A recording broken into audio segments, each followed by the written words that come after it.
Hello friends, எல்லாருக்கும் வணக்கம். உங்கள் எல்லாரையும் மறுபடியும் சந்திக்கிறதுல ரொம்ப சந்தோஷம். இன்றைக்கி நம்மளோட பார்ட் 2 பிளேட்ஸ் கிச்சன் சேனலில் என்ன பார்க்க போகிறோம் அப்படின்னு பார்த்தீங்கன்னா, இன்றைக்கி இந்த வீக்கெண்டை ஸ்பெஷல் ஆக்குற மாதிரி ஒரு ஸ்ட்ரீட் ஃபுட் காம்போ தான் நம்ம பார்க்க போகிறோம். இதில் ரொம்ப குயிக்காக பண்ணுற மாதிரி ஒரு 3 வகையான ரெசிபிஸ் நான் செஞ்சு காமிச்சிருக்கேன். இது எல்லாமே செய்கிறதுக்கு மேக்ஸிமம் உங்களுக்கு ஒரு 45 நிமிஷம் தான் ஆகும். இதில் நான் உங்களுக்கு சிலோன் பரோட்டா, நல்லா சாஃப்டான சிலோன் பரோட்டா, அப்புறமா அதுக்கு நல்ல ஒரு சூப்பரான சிக்கன் சால்னா. இந்த சிக்கன் சால்னாவில் இருக்கிற சிக்கனை எடுத்து அப்படியே ஒரு சூப்பரான பெப்பர் சிக்கன், இவ்வளோ நம்ம இன்றைக்கி பார்க்க போகிறோம். இந்த வீடியோவில் நம்மளோட கிவ்அவே வின்னர்ஸ் யார் அப்படிங்கிறதையும் நான் சொல்லியிருக்கேன். அதனால் தொடர்ந்து வீடியோவை பார்த்து தெரிஞ்சுக்கோங்க. வாங்க வீடியோக்குள்ளே போகலாம். முதல்ல பரோட்டா பண்ணுறதுக்கு தேவையான மாவு பிசைஞ்சிக்கலாம். நான் மெஷர்மெண்ட் கப்புக்கு 2 கப் அளவுக்கு மைதா மாவு எடுத்திருக்கேன். இப்போ இதை பவுலில் போட்டுக்கலாம். இப்போ இதுக்கு தேவையான அளவுக்கு உப்பு சேர்த்துக்கோங்க. கூடவே 1 டீஸ்பூன் அளவுக்கு சர்க்கரை சேர்த்துக்கோங்க. அடுத்ததாக ஒரு முட்டை உடைச்சி ஊற்றிட்டு தண்ணி சேர்த்து இந்த மாவு நம்ம பிசைஞ்சிக்கலாம். இப்போ இதுக்கு தண்ணி எவ்வளோ எடுத்திருக்கேன்னு பார்த்தீங்கன்னா, நம்ம மாவு அளந்த அதே கப்புக்கு 1 கப் அளவுக்கு நான் தண்ணி எடுத்திருக்கேன். இதில் ஊற்றி மிக்ஸ் பண்ணிவிட்டு மீதி எவ்வளோ இருக்குது அப்படிங்கிறத நான் காமிக்கிறேன். இப்போ பார்த்தீங்கன்னா தேவையான அளவுக்கு தண்ணி ஊற்றிட்டு மீதி 1/4 கப் அளவுக்கு தண்ணி இருக்குது. 3/4 கப் அளவுக்கு நான் தண்ணி ஊற்றிருக்கேன். இப்போ இந்த மாவை நல்லா ஒரு 10 நிமிஷம் அழுத்தி பிசைஞ்சிக்கலாம். எவ்வளோ தூரத்துக்கு மாவை நல்லா பிசைகிறீங்களோ அந்த அளவுக்கு உங்களோட பரோட்டா நல்லா சாஃப்டாக வரும். இப்போ பாருங்கள், மாவு நம்ம நல்லா சாஃப்டாக பிசைஞ்சாச்சு. இப்போ இது கையில் ஒட்டாமல் இருக்கணும் அப்படின்றதுக்காக நான் ஒரே ஒரு ஸ்பூன் மட்டும் எண்ணெய் ஊற்றிருக்கேன். இப்போ இதை நம்ம பேடா போட்டுடலாம். பேடா போடுறது பார்த்திங்கன்னா ரொம்ப ஈஸி. மாவை கையில் எடுத்துகிட்டு உங்களோட ஆள்காட்டி விரல், பெருவிரல் ரெண்டுக்கும் நடுவில் வச்சுட்டு இந்த மாதிரி லைட்டாக அழுத்துனீங்க அப்படின்னா உங்களுக்கு சூப்பராக அழகாக ரவுண்ட் பாலாக கிடச்சிரும். பாருங்கள், இந்த மாதிரி பண்ணும்போது 2 கையிலையும் நல்லா எண்ணெய் தடவிக்கோங்க, இல்லைனா மாவு கையில் ஒட்டும். இப்போ பார்த்தீங்கன்னா எல்லா மாவையும் பேடா போட்டு எடுத்தாச்சு. இப்போ இதில் ஒரு 2 டீஸ்பூன் அளவுக்கு மட்டும் எண்ணெய் ஊற்றி நல்லா தடவிட்டு இதை அப்படியே ஒரு அரை மணி நேரத்துக்கு நம்ம ஊற விட்டுறலாம். இது ஊறிட்டு இருக்கிற நேரத்தில் நம்ம சிக்கன் சால்னா எப்படி பண்ணுறது அப்படின்னு பார்க்கலாம். இந்த சிக்கன் சால்னாக்கு பார்த்தீங்கன்னா நம்ம மசாலா ஃப்ரெஷ்ஷாக வறுத்து அரைச்சி சேர்க்க போகிறோம். மசாலா வறுக்கிறதுக்காக கடாயில் ஒரு 2 டீஸ்பூன் அளவுக்கு எண்ணெய் ஊற்றிக்கோங்க. எண்ணெய் நல்லா சூடானதும் அதில் ஒரு 2லேருந்து 2.5 டீஸ்பூன் அளவுக்கு கொத்தமல்லி விதை போட்டுக்கோங்க. கூடவே 1 டீஸ்பூன் சீரகம், 1 டீஸ்பூன் சோம்பு, அடுத்ததாக இதில் பார்த்தீங்கன்னா அரை டீஸ்பூன் மிளகு, 3 ஏலக்காய், கொஞ்சமாக ஜாதிப்பூ, 2 கிராம்பு, ஒரு சின்ன துண்டு பட்டை எடுத்திருக்கேன். இதையும் இதோட போட்டுக்கலாம். இது கூட காரத்துக்கு காஞ்ச மிளகாய் சேர்த்துக்கலாம். நான் ஒரு 6 காஞ்ச மிளகாய் போட்டிருக்கேன். உங்களோட காரத்துக்கு ஏற்ற மாதிரி நீங்கள் போட்டுக்கோங்க. இது கூடவே ஒரு 10 முந்திரி பருப்பு சேர்த்து போட்டு வறுத்துக்கோங்க. கசகசா இருந்துச்சு அப்படின்னா கசகசா 1 டேபிள் ஸ்பூன் அளவுக்கு போட்டுக்கோங்க. அடுத்ததாக ஒரு 10லேருந்து 15 சின்ன வெங்காயத்தை தோல் உரிச்சிட்டு அப்படியே முழுசாகவே போட்டுருங்க. போட்டுட்டு அதையும் சேர்த்து நல்லா வதக்கிக்கோங்க.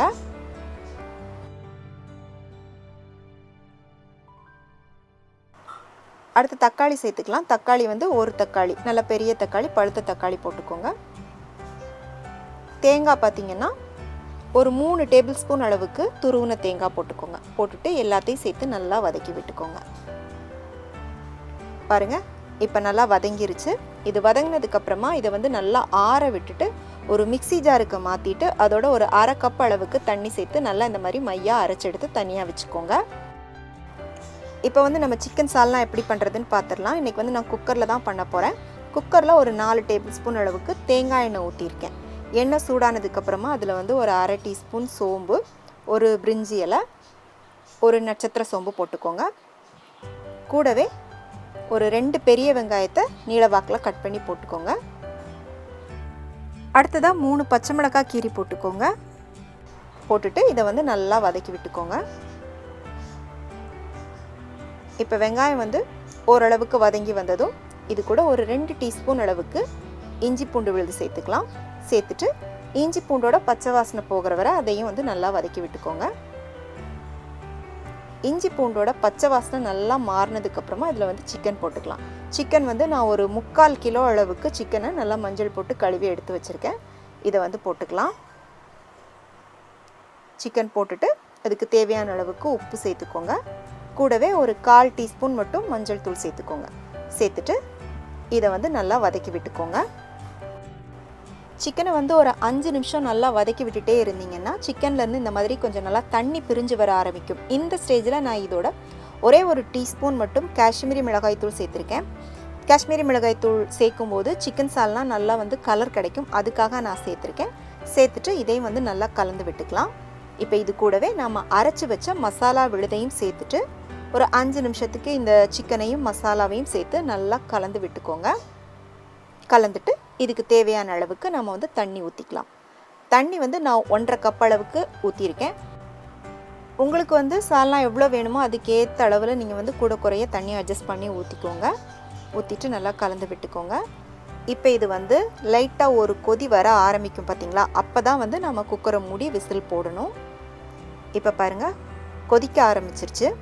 இந்த ஸ்டேஜில் வந்து நம்ம குக்கரை மூடி விசில் போட்டு அடுப்பை மீடியமில் வச்சு ஒரு 3 விசில் மட்டும் விட்டு எடுத்தோன்னா நம்மளோட சூப்பரான சிக்கன் சால்னா வந்து ரெடி ஆயிரும். பாருங்கள் கமகமன்னு மணக்க மணக்க நம்மளோட சூப்பரான சிக்கன் சால்னா ரெடி ஆயிடுச்சு. இப்போ கடைசியாக இதோட கொஞ்சமாக கொத்தமல்லி தழை தூவிக்கலாம். இதை வந்து நீங்கள் பரோட்டாவோட மட்டும் இல்லை, இட்லி, தோசை, சப்பாத்தி எல்லாத்தோடையுமே வச்சு சாப்பிட்லாம். ரொம்ப சூப்பராக இருக்கும். இப்போ இந்த சிக்கன் சால்னாவில் இருக்கிற சிக்கனையே நம்ம எடுத்துட்டு அப்படியே ஒரு சூப்பராக ரோட்டு கடை ஸ்டைலில் பெப்பர் சிக்கன் எப்படி பண்ணுறது அப்படின்னு பார்க்க போகிறோம். அதுக்காக பார்த்தீங்கன்னா நான் வந்து இதிலேருந்து கொஞ்சம் பீஸ் சிக்கனை மட்டும் நான் தனியாக எடுத்துக்கிட்டேன். ஃபுல்லாக எடுக்கலை, நான் கொஞ்சமாக தான் எடுத்திருக்கேன்.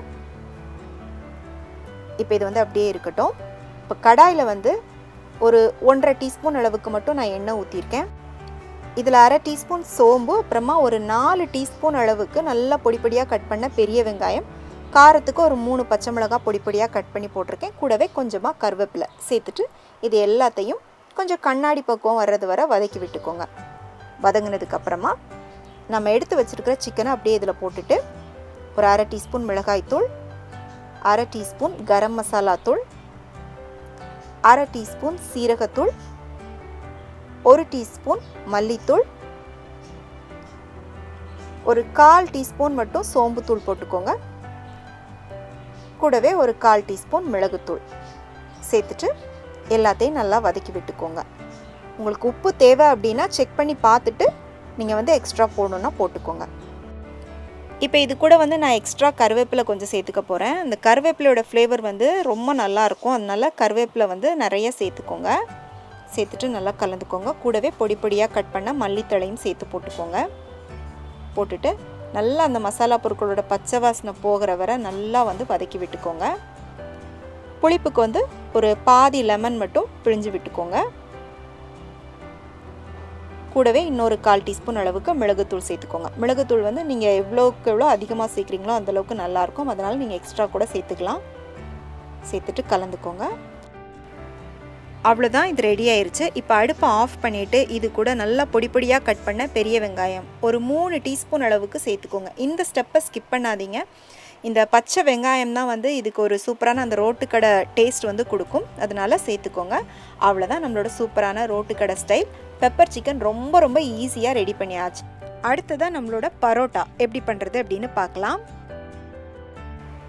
ஒரு பவுலில் 3 முட்டை உடைச்சி ஊற்றிருக்கேன். அதில் தேவையான அளவுக்கு உப்பு, 1/2 டீஸ்பூன் மிளகு, 1/2 டீஸ்பூன் கரம் மசாலா தூள், கொஞ்சமாக தண்ணி சேர்த்து இந்த முட்டையை வந்து நல்லா அடித்து எடுத்துக்கலாம். நல்லா நுரைக்க நுரைக்க அடித்து எடுத்து அதை வந்து தனியாக வச்சுக்கோங்க. இப்போ மாவு பார்த்திங்கன்னா நல்லா ஊறி இருக்குது. நல்லா 1/2 மணி நேரம் ஊற வச்சதுனால நல்லா சாஃப்டாக இருக்குது. இப்போ இதை எடுத்து நல்லா இந்த மாதிரி கையால் தட்டிக்கோங்க. கையில் லைட்டாக எண்ணெய் தடவிட்டு இந்த மாதிரி நல்லா விரித்து விட்டிங்கன்னா அழகாக வந்து வரும். உங்களுக்கு வந்து அப்படி பண்ண தெரியல அப்படின்னா இந்த மாதிரி சப்பாத்தி கட்டையில் லைட்டாக எண்ணெய் தடவிட்டு நல்லா தேய்ச்சிக்கோங்க. நல்லா மெல்லிசாக தேய்க்கணும், அப்போ தான் வந்து நல்லாயிருக்கும். பாருங்கள், தேய்ச்சாச்சு. இப்போ இதை அப்படியே மெதுவாக எடுத்து நம்ம வந்து சூடான தோசைக்கல்ல வந்து போட்டுக்கலாம். போட்டாச்சு. இப்போ இதில் நடுவில் வந்து நம்ம கலந்து வச்ச முட்டையிலேருந்து ஒரு 2 குழிக்கரண்டி அளவுக்கு ஊற்றிக்கோங்க. ஊற்றிட்டு இதில் கொஞ்சமாக பொடி பொடியாக கட் பண்ண வெங்காயம் போட்டுக்கோங்க. போட்டுட்டு அப்படியே பரோட்டாவோட 4 ஓரத்தையும் மெதுவாக இந்த மாதிரி மடித்து விட்டுக்கோங்க. பாருங்கள், அவ்வளோதான். இப்போது சுற்றி 1 டீஸ்பூன் எண்ணெய் விட்டுக்கோங்க. இப்போ ஒரு பக்கம் வெந்ததும் மெதுவாக இதை வந்து அப்படியே திருப்பி போட்டுக்கோங்க. இதை வந்து சிலோன் பரோட்டான்னு சொல்லுவாங்க, வீச்சு பரோட்டான்னு சொல்லுவாங்க. ஒரு பக்கமும் அவங்கவுங்க ஸ்டைலுக்கு ஏற்ற மாதிரி கொஞ்சம் வித்தியாசமாக பண்ணுவாங்க. இன்றைக்கி நான் என்னோடய ஸ்டைலில் பண்ணியிருக்கேன். இது ரொம்ப சிம்பிளான மெத்தட், ரொம்ப சாஃப்டாக ரொம்ப டேஸ்ட்டாக இருக்கும். இப்போ இது ரெடி ஆயிடுச்சு. இதை வந்து நம்ம எடுத்துடலாம். இந்த பரோட்டாவை நான் பிக்கிறப்பவே உங்களுக்கு தெரியும் இது எவ்வளோ தூரத்துக்கு நல்லா சாஃப்டாக வந்திருக்கு அப்படின்னு. கரெக்டாக பிளான் பண்ணி பண்ணிங்கன்னா இந்த 3 பண்ணுறதுக்கு மேக்ஸிமம் உங்களுக்கு ஒரு 45 நிமிஷம் தான் ஆகும். அதுக்கு மேலே ஆகவே ஆகாது. கண்டிப்பாக இந்த வீக்கெண்ட் வந்து ட்ரை பண்ணி பார்த்துட்டு எப்படி இருந்துச்சுன்னு எனக்கு சொல்லுங்கள். இப்போ நம்மளோட கிவ் அவே வின்னர்ஸ் யார் அப்படிங்கிறத பார்க்கலாம். இது வந்து February March மாதத்துக்கான give away winners. Anita Pranav, Tanveer Irfan, Narmada's Tamil kitchen, Bushra Karima. உங்கள் 4 பேருக்கும் எங்களுடைய வாழ்த்துக்கள். நீங்கள் வந்து உங்களோட அட்ரஸை வந்து எனக்கு மெயில் பண்ணுங்கள். நான் வந்து உங்களோட கிஃப்ட்டை உங்கள் வீட்டுக்கு அனுப்பி வச்சுருவேன். இதே மாதிரி நீங்களும் வந்து ப்ரைஸ் வின் பண்ணோம் அப்படின்னா தொடர்ந்து உங்களோட சப்போர்ட்டை நம்மளோட சேனலுக்கு கொடுங்க. மீண்டும் வேறொரு ரெசிபியோடு சந்திக்கிறேன். நன்றி, வணக்கம்.